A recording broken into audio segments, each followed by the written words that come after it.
السلام علیکم، میں ہوں رضوان اشرف۔ پاکستان اور انڈیا کے درمیان جنگ بندی تو ہو چکی ہے، سیز فائر ہو چکا ہے، اور اس کے بعد نہ صرف پاکستان انڈیا کے درمیان ڈائریکٹ کانٹیکٹ ہو رہا ہے، ڈائلاگ ہو رہا ہے، بات چیت ہو رہی ہے، جس میں پہلے تو D G M O level کی بات چیت ہو رہی ہے، اور ہو سکتا ہے کہ آنے والے دنوں میں اسی ہفتے کے اندر اندر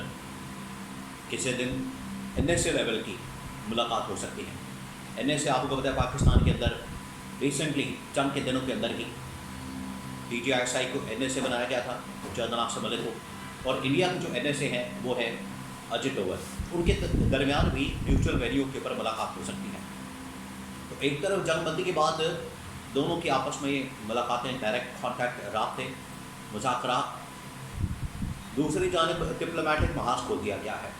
انڈیا نے بھی رسالت سے ٹیمیں بناتی ہے، انڈیا نے بھی بھرپور انداز میں ڈپلومیٹکلی اس ایشو کو ہائی لائٹ کرنے کا فیصلہ کیا، اور ان کے سیکرٹری خارجہ کی جانب سے کچھ اسٹیٹمنٹس آئی ہیں۔ پاکستان نے بھی ایک ٹیم بنائی ہے، اس کے حوالے سے بڑی اہم ترین معلومات میرے پاس موجود ہیں۔ عمران خان کا رسپانس کیا، رد عمل کیا ہے اس پوری سچویشن میں، D G S P R کی جانب سے کیا رد عمل دیا گیا، اور کیا انڈیا پاکستان کے اوپر دوبارہ حملہ کر سکتا ہے۔ یہ 4-5 خبریں ہیں بہت اہم ترین انڈیا پاکستان کے متعلق، عمران خان کی آگے حکمت عملی کے متعلق، اور چین کے ساتھ ملاقاتوں کے متعلق۔ سب سے پہلے میں آپ کو یہ بتا دوں کہ جو انڈیا کے سیکرٹری خارجہ ہے، ان کی جانب سے اس جنگ کے متعلق کیا اسٹیٹمنٹ آئی ہے۔ بار بار وہ وضاحتیں دے رہے ہیں، بار بار وہ وضاحت دے رہے ہیں، بار بار ان کی جانب سے پالیسی چینج ہو رہی ہے، کبھی کوئی بات، کبھی کوئی بات، کبھی کوئی بات۔ یہ اس بات کا ثبوت ہے کہ جھوٹ کے پاؤں نہیں ہوتے، اور اتنا جھوٹ ان کی جانب سے بولا جاتا ہے، ہر روز ہی ان کو کوئی نہ کوئی نیا جھوٹ گھڑنا پڑتا ہے، من گھڑت باتیں بنانی پڑتی ہیں، اور من گھڑت چیزیں بنانی پڑتی ہیں۔ سب سے پہلے تو ان کی جانب سے یہ کہا گیا کہ ہم نے انڈیا کو آگاہ کر دیا تھا، انڈیا کو بتا دیا تھا کہ پاکستان کے اوپر ہم حملہ کرنے والے ہیں،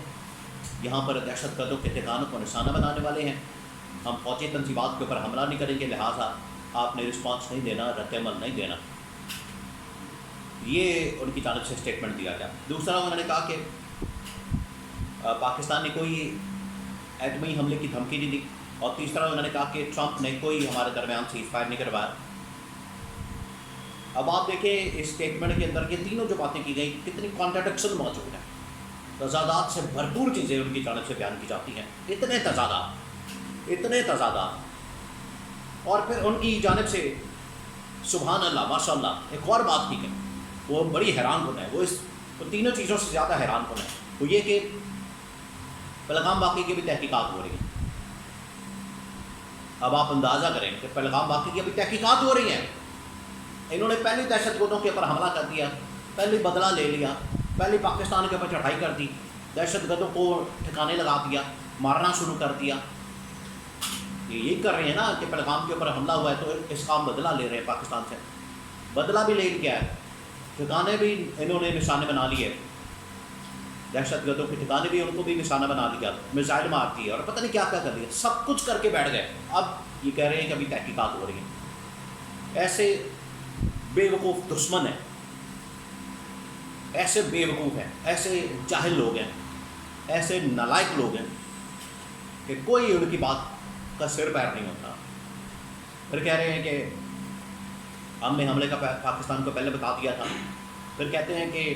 جو پاکستان نے انڈیا کے رافیل گرائے، ان کا میڈیا رپورٹ کر رہا ہے وہ اصل میں انڈیا نے کھلونے ہوا میں اڑائے تھے، تو کھلونے سے جنگ کر رہے ہیں، یعنی ان کی کوئی سمجھ نہیں آ رہی، کوئی ایک بات دوسری بات سے نہیں، عجیب و غریب ان کی جانب سے باتیں کی جاتی ہیں۔ اب اس اسٹیٹمنٹس، یہ جو جتنے بیانات دیے گئے، اس کے اوپر بندہ کیا تبصرہ کرے؟ یہ خود اپنے آپ کے اندر اتنا جھوٹ ہے، اتنا پراپیگنڈا، من گھڑت اور بے بنیاد باتیں ہیں کہ اس کے اوپر کیا کہا جا سکتا ہے۔ اب ڈپلومیٹک محاذ کھول دیا گیا ہے، انڈیا نے بھی ٹیمیں بنا دی ہیں، اور ڈپلومیٹکلی ایک بار پھر اس کو ہائی لائٹ کرنے کا فیصلہ کیا، اور پاکستان بھی ایک ٹیم بنا دی ہے، اور اس سلسلے میں اسحاق ڈار کی جانب سے جو پہلا ٹور کیا گیا، وزٹ کیا گیا، وہ ہے چائنا کا۔ اب اسحاق ڈار اور اس گورنمنٹ کا پتہ چلے گا، ٹیم تو پوری بنا دی ہے 5-6 لوگوں کے نوازنے کے لیے، لیکن اس کے اندر نون لیگ سے، پیپلز پارٹی سے اور لوگوں پارٹیوں سے شامل کیے گئے لوگ، اگر اس کے اندر پی ٹی آئی کے لوگ بھی شامل کر دیتے تو بڑا اچھا میسج آتا، PTI کے لوگ ایک دو لوگوں کو شامل کر لیتے ہیں. PTI کے پاس بڑے زبردست قسم کے اس حوالے سے ڈپلومیٹکلی کام کرنے والے لوگ ہیں, لیکن گورنمنٹ نے پھر وہی حرکت کی کہ صرف اپنوں کو نوازا. تو اپنوں کو نوازنے کے حوالے سے تو ان کی پوری تاریخ ہے. اب ڈپلومیٹک فرنٹ کھولا ہے, محاذ کھولا ہے, اس کے اوپر اب گورنمنٹ کی پرفارمنس کیا ہوتی ہے یہ اب پتہ چلے گا کہ یہ کیا کرتے ہیں.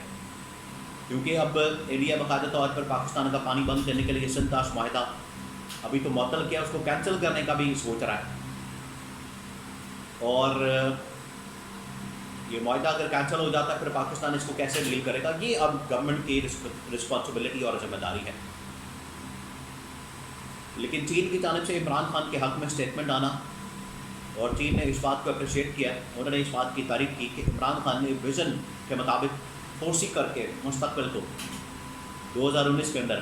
جو پاکستان انڈیا کے درمیان جنگ ہوئی تھی اس کے بعد عمران خان نے جس طریقے سے چائنا کے ساتھ مل کر ایک یہ پروجیکٹ شروع کیا تھا جس میں J-10C JF-17 تھنڈر تیار ہے. چین نے کہا کہ یہ بڑا زبردست پروجیکٹ تھا اور عمران خان نے فورسی کر لیا تھا. آپ اس معاملے میں عمران خان کو آن بورڈ لیں اور عمران خان سے بھی مشورہ لیں کہ کس طریقے سے عالمی سطح کے اوپر کام کیا جا سکتا ہے. مودی ابھی بھی پاکستان کے اوپر حملے کی بات کر رہا ہے. مودی کی جانب سے پاکستان کے اوپر حملہ کرنے کی تیاریاں ہو رہی ہیں اور ایک بار پھر سے بارڈرز کے اوپر فوجیں لائی جا رہی ہیں. حالانکہ یہ جو DGMO لیول کی انٹریکشن ہوتی ہے, کمیونیکیشن ہوتی ہے, اس کے اندر یہ کہا جاتا ہے کہ آپ فوجیں جو ہے اس پوائنٹ کے اوپر لے کر چلی جائیں جو کہ پیس پوائنٹ ہوتا ہے, لیکن فوجیں دوبارہ سے بارڈرز کے اوپر لائی جا رہی ہیں. اس کا مطلب ہے کہ یہ سدھر نہیں رہے انڈیا والے, بھارت والے. یہ آخر کار باتوں سے نہیں مانیں گے, یہ بمبوں سے مانتے ہیں. ان کے اوپر بم مارنے پڑتے ہیں, ان کے اوپر میزائل مارنے پڑتے ہیں, یہ تب بندے کے پتر بنتے ہیں. تو یہ دوبارہ سے پاکستان کے اوپر حملہ کرنے کی بات کرے, دوبارہ سے کر کے دیکھ لیں. اب جو رسپانس ملا تھا 10 مئی کو اس سے تگڑا رسپانس ملے گا. اور اب یہ جو پانی کا انہوں نے تیار کیا ہوا ایک بم مارنے کے لیے پاکستان کے اوپر, اس کا بھی جواب مل جائے گا ان کو, کیونکہ یہ پاکستان کو اکسا رہے ہیں, پرووک کر رہے ہیں. اس کا جواب دینا بڑا ضروری ہے کہ گورنمنٹ اور حکومت کے اوپر بہت بڑی ذمہ داری ہے. ڈپلومیٹک لیول کے اوپر اس طرح سے ڈیل نہیں کر پا رہے, اس طرح سے نہیں یہ چل پا رہے جس طرح سے عمران خان آپریٹ کرتا ہے, عمران خان بات کرتا ہے. تو وہی ایگریسو پالیسی اپنانے کی ضرورت ہے تاکہ انڈیا کو جواب دیا جائے, اور پاکستان اپنے دوست ممالک کے ساتھ مل کر انڈیا کو جواب دے تاکہ ان کو پتہ چلے کہ پاکستان آج بھی اسٹرینتھ پوزیشن میں کھڑا. اور DGISPR کا بڑا زبردست جواب تھا کہ انڈیا کی ہیجمنی, انڈیا کی اس تسلط کو, غیر آئینی, غیر قانونی اور بدماشی کو, دہشت گردی کو پاکستان کبھی بھی تسلیم نہیں کرے گا.